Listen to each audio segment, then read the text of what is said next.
Durant l'été 2003, dans une chambre d'hôtel à Vilnius en Lituanie, une violente dispute éclate entre Marie Trintignant, en tournage dans le pays, et son compagnon de l'époque Bertrand Cantat. Dans la nuit du 26 au 27 juillet, ce dernier la roue de coups, jusqu'à la laisser dans un état gravissime. Quelques jours plus tard, elle décède dans une clinique de Neuilly-sur-Seine. Dans son ouvrage Désir noir, paru ce mercredi 15 mars aux éditions Flammarion, la journaliste Anne-Sophie Jeanne est revenue sur ce drame, et révèle notamment de terribles détails concernant le moment qui a suivi les coups. Marie est étendue sur le tapis. Il la déshabille et la couche nue, inconsciente dans le lit. Elle ne dit rien, elle n'ouvre pas les yeux. Le chanteur ne s'inquiète pas. Il pose un linge humide sur son visage brisé. Est-il possible qu'il n'ait pas compris la gravité de son geste? Un peu après minuit et demi, la concierge qui a entendu comme des coups de poing sur la table, des glissades de chaises sur le sol et des chutes de chaises, tape à la porte pour leur demander de faire moins de bruit, écrit-elle.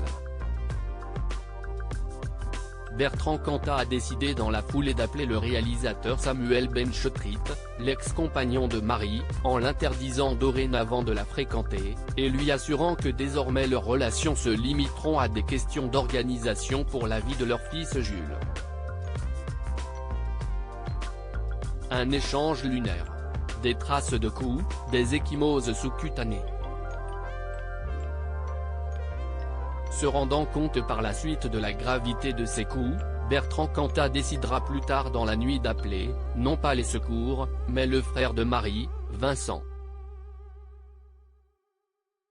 Ce dernier s'est alors rendu à l'appartement, lorsqu'il a appris que le chanteur s'était bagarré avec sa sœur.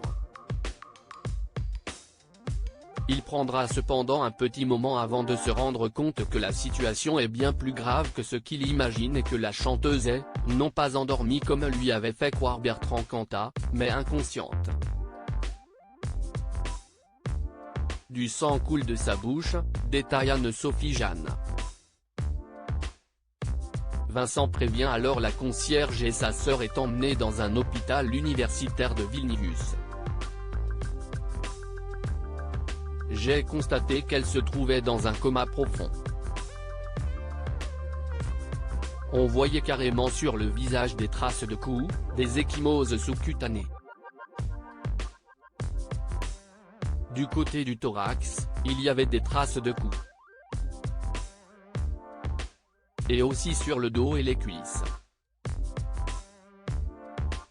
On sentait dans la laine une odeur d'alcool, avait raconté l'ambulancier aux Parisiens.